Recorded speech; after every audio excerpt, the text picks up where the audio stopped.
Bom, pessoal, estou aqui então, com o Pedro Weingärtner, acabei de saber como é, 11 anos, agora que eu descobri como fala seu nome, Pedro Weingärtner, da ACE, a gente está aqui no ACE Summit, fazendo a cobertura, startups fazendo a cobertura especial aqui do ACE Summit, aqui em São Paulo, primeira vez do evento, a gente fala um pouquinho sobre isso também, mas acho que o gancho aqui é falar sobre o anúncio que vocês estão fazendo hoje, que é a Outline Capital.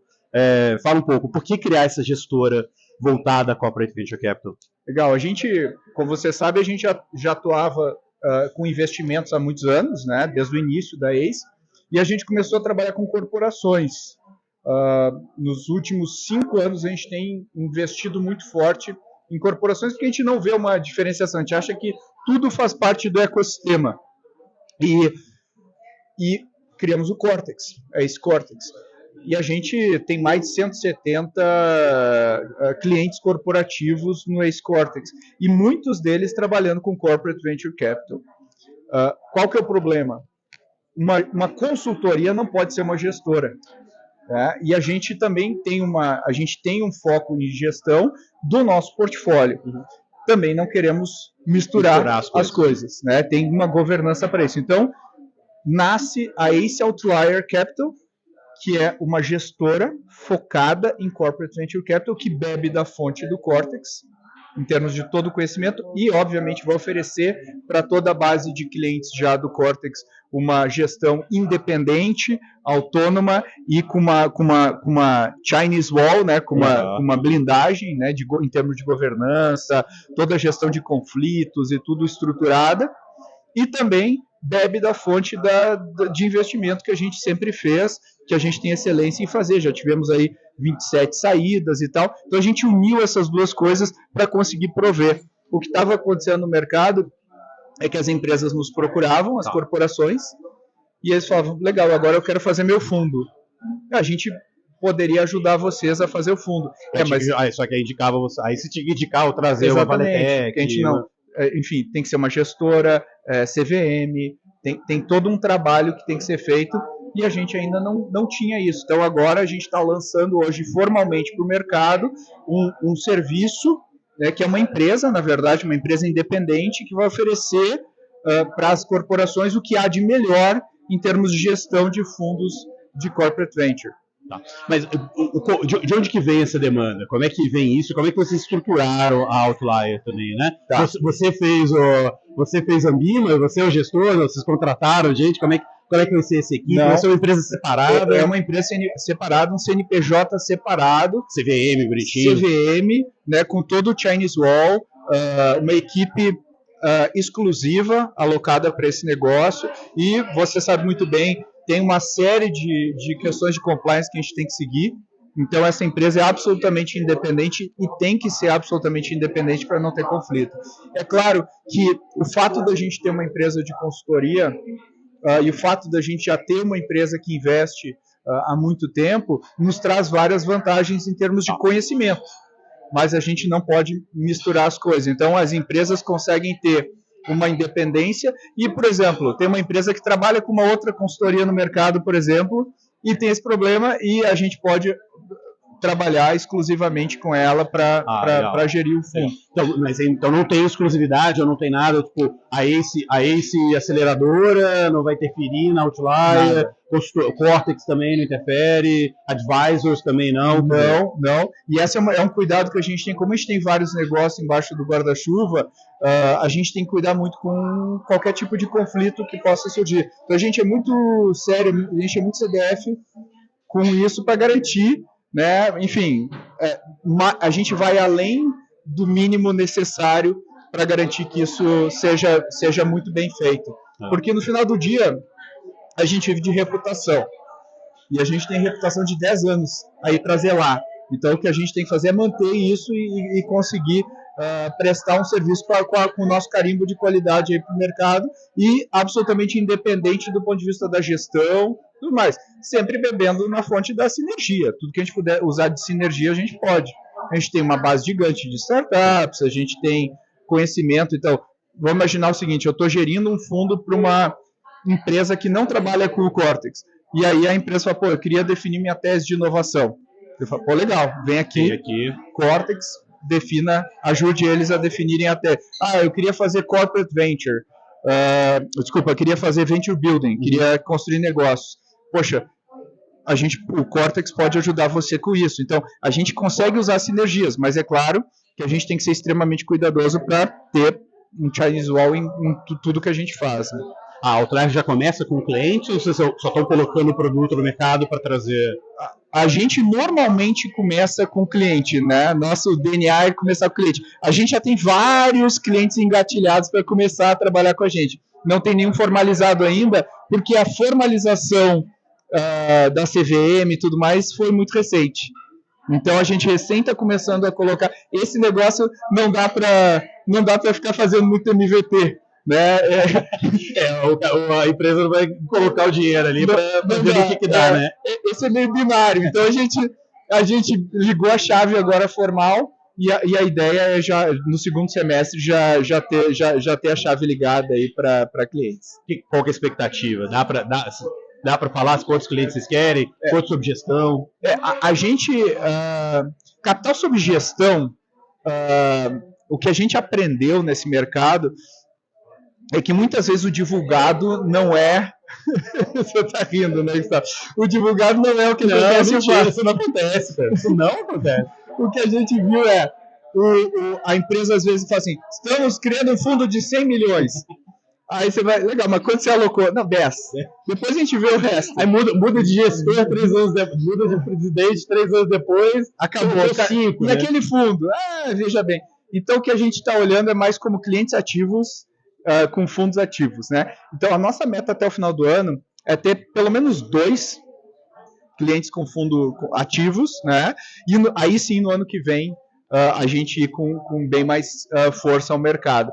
Mas esse é o tipo de negócio que a gente está indo com uma coisa que não é muito característica nossa, indo com um ritmo um pouco mais cadenciado, né? Porque a gente quer fazer isso muito bem, né? Então essa é a nossa mente. A gente é quase uma, para cada novo cliente de corporate venture que vai montar um fundo, tem um componente muito artesanal. Não é uma coisa escalável. Eu não posso reciclar coisas. Então a gente tem que ter muito cuidado e a gente quer fazer parcerias com quem está levando muito a sério isso. A gente não quer aquele cara que anuncia e não faz. A gente quer às vezes o cara nem anuncia e faz. Né? É mais ou menos o tipo de... Tem vários clientes nossos do Cortex que falam muito pouco, a gente até tenta trazê-los mais para o palco, porque eles têm cases muito legais e às vezes o mercado não tem acesso. Então a gente tenta formar parceria com as empresas que levam muito a sério isso, né? Isso me lembra uma conversa que a gente teve lá na Paulista, muito tempo atrás, quando eu estava no boom dos hackathons, dos programas de inovação e tal. Eu lembro de falei, cara, eu recebo todo dia uma empresa fazendo um programa novo e tal. Porra, o que é espuma, o que não é? Agora o CVC, acho que é o novo hackathon, assim. Toda empresa está falando que faz CVC, né? Como é que você vê esse momento? Sempre tem um assunto sexy da moda, né? Que me associa. Hoje em dia, falar que você tem um programa de Open Innovation não é mais diferencial em termos do meu branding de inovação, né? Eu não me diferencio. E aí entra o Corporate Venture. Qual que é o problema do Corporate Venture, né? Enquanto que um programa de Open Innovation eu gasto, sei lá, 200 mil reais, até menos, dependendo do player que for escolhido. Aí geralmente o Cortex é um pouco mais caro, porque ele realmente faz um programa bem robusto. Então, assim, qualquer um faz. Alocar dezenas de milhões de reais, aí já começa a virar uma pauta que eu vou ter que chegar no conselho, vou ter que pedir amém, vai envolver CFO. De largada já é um negócio mais sério. É mais sério e exige. Agora, muita gente aloca um pouquinho para comer. E eu acho que tem que alocar um pouquinho no começo. Eu não acho que tem que fazer um Big Bang. Legal. Eu não acho, porque tem aprendizado. A gente acabou de fazer um painel aqui com o Daniel Eli da Randon. Ele foi muito transparente. Falou, não sabia nada. Não sabia nem o que era startup direito. E foi muito legal, porque ele foi lá no nosso escritório. Falou, Pedro, eu quero te levar para Caxias. Mas o que eu vou fazer em Caxias? Eu sou gaúcho, eu sei como é que a gente, como é que é a serra. Não tem nada lá. Não tem nada, não, vamos lá. E eu fiquei absolutamente surpreso, fui lá, e a Randon é muito séria, né? E hoje os caras estão colocando capital, estão alocando, estão fazendo negócio, mas tem uma curva de aprendizado. Então, talvez as empresas que tenham feito programas de Open Innovation no passado, pô, legal, a gente fez, contratou a startup como fornecedora, legal, bacana. O pessoal aprendeu o que é, mas agora todo mundo contrata startup, não precisa mais de programa, né? A área de compras já conhece, né? A área de vendas já contrata direto, não precisa mais de alguém intermediando isso. Então, se é para ter tem que ser negócio, tem que ser um negócio que gere business. E aí é um pouco mais, o buraco é mais embaixo. Né? Legal. Então, aproveitando o gancho, quer dizer, agora com a ressaca aí do Venture Capital, quer dizer, está se abrindo um caminho para as corporações, né, para as empresas pegarem parte. O Brasil ainda é pequeno, né? O número do distrito lá fala coisa de 10% aí, dos Estados Unidos já acho que é 1/3, né, do mercado de Venture Capital é corporate. Agora no Brasil está se abrindo um espaço aí para as corporações pegarem isso. Como surfar essa onda, assim, como fazer isso?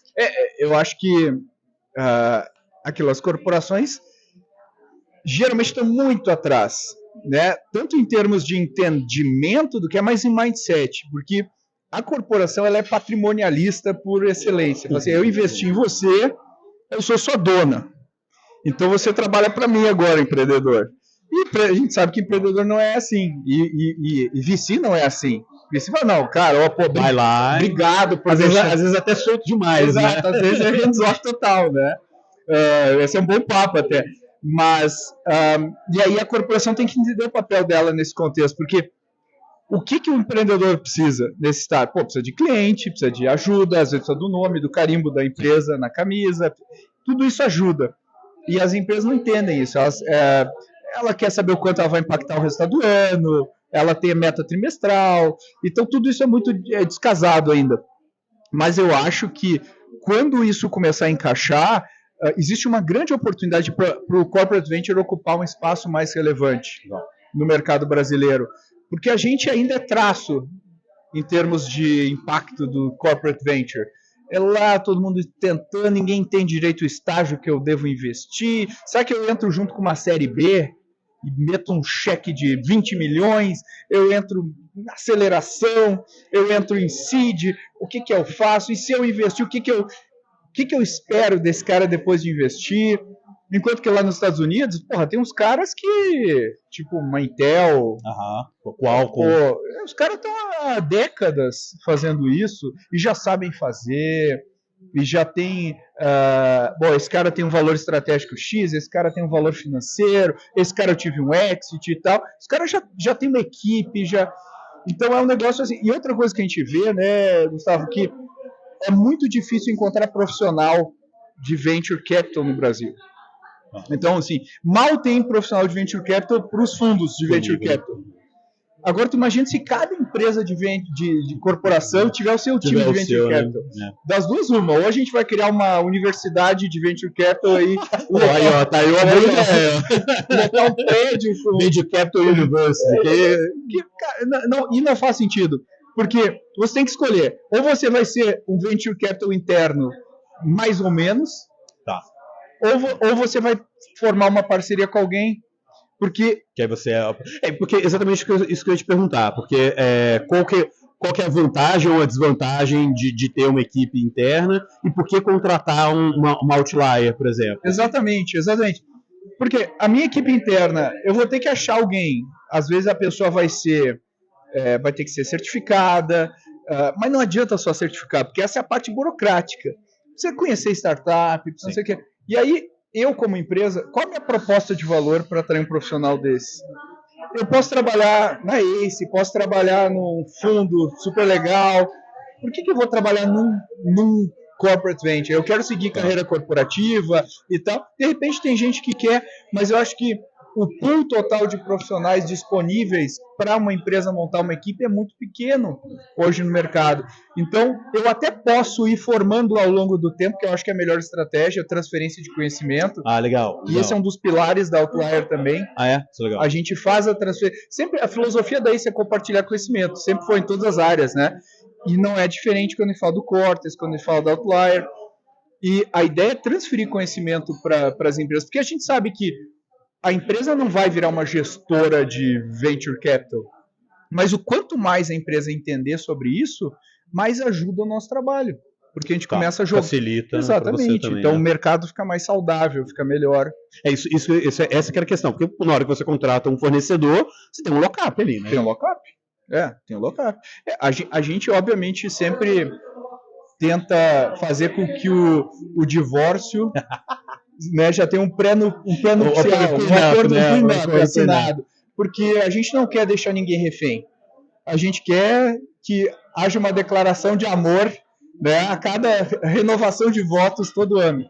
Porque não faz sentido, né, a empresa, agora estou com esse cara aqui, né, e fundos podem ser migrados de uma gestora para outra. Né? Você não está amarrado. Né?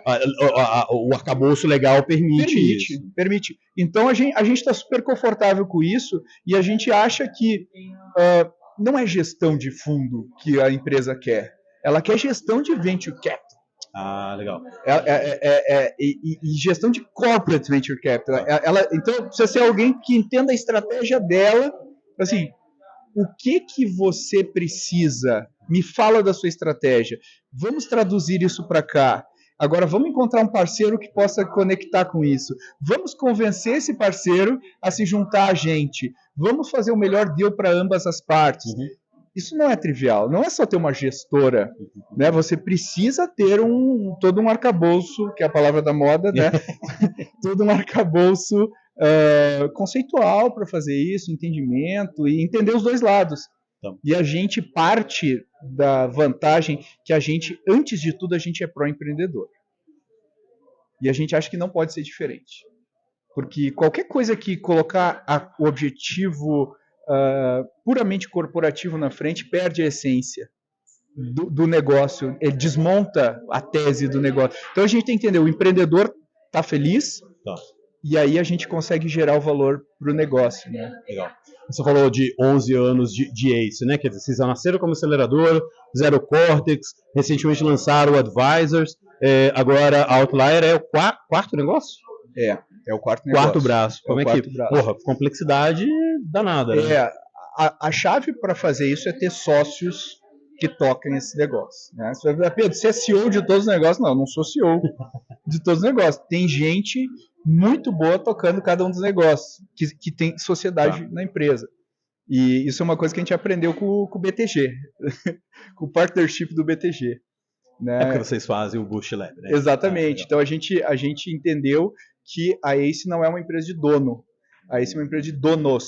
Né? Legal. Então nós temos um grupo de sócios muito fortes e também uma equipe empreendedora, uma equipe que tem isso no DNA. Então, assim, pensa, poxa, Pedro, você não perde o foco? Não, porque quem está tocando está sempre focado ali. Legal. Eu acho que o maior desafio de uma empresa que tem um ecossistema é garantir que 2 mais 2 seja igual a 5. Porque é muito... Na maioria dos casos vira 3, né? Vira 1, né? Vira 3. Então, como que eu consigo fazer a sinergia entre os negócios? Então, eu vou dar um exemplo. Imagina que a gente tem um mandato de uma empresa na ACE Advisors que podia fazer sentido para algum parceiro. Essa pessoa que está na ACE Advisors tem que conseguir bater na porta com toda facilidade, porque o cliente tem que ser o rei em todas as áreas, seja o empreendedor, seja a corporação e tal. E eu acho que essa é o grande segredo. Né? E o meu trabalho como CEO da holding é basicamente garantir que está todo mundo pensando nisso. Né? Que a ACE é maior do que todas elas, mas ao mesmo tempo eu tenho que fazer com que a minha unidade performe muito bem, entregue o resultado, entregue o valor e deixe todo mundo feliz, né? Deixe todos os clientes felizes. Esse é o grande desafio. Legal. Bom, aí só falando então do ACE Summit, a gente está aqui hoje, mais de 1.000 pessoas, primeira vez que vocês fazem um evento. Já conseguiram fazer sold out, né? Conseguimos fazer sold out. A gente achou, começa as vendas, né? A gente fala, nossa, não vai, né? Não vai. Venta um desgraça. Não, né? vai, meu Deus, desespero. Aí dá 3 semanas, meu Deus, agora vai lotar, eu não vou ter ingresso para todo mundo. E aí, agora, na última semana, nossa, mãe do céu, meu WhatsApp era, Pedro, eu preciso de um ingresso. Eu também. Eu também. Então a gente fez 1.000, a gente devia ter feito para 2.000 pessoas ou mais, porque realmente eu acho que essa coisa do online, e o nosso time é muito remoto, né? O nosso time tá fora. Você tá, né? Onde você fica? Conta aqui Fortaleza. Fortaleza, porra. Aí trouxe todo mundo. Fortaleza. Não, a gente não trouxe, eles vieram. A equipe veio, todo mundo veio por conta.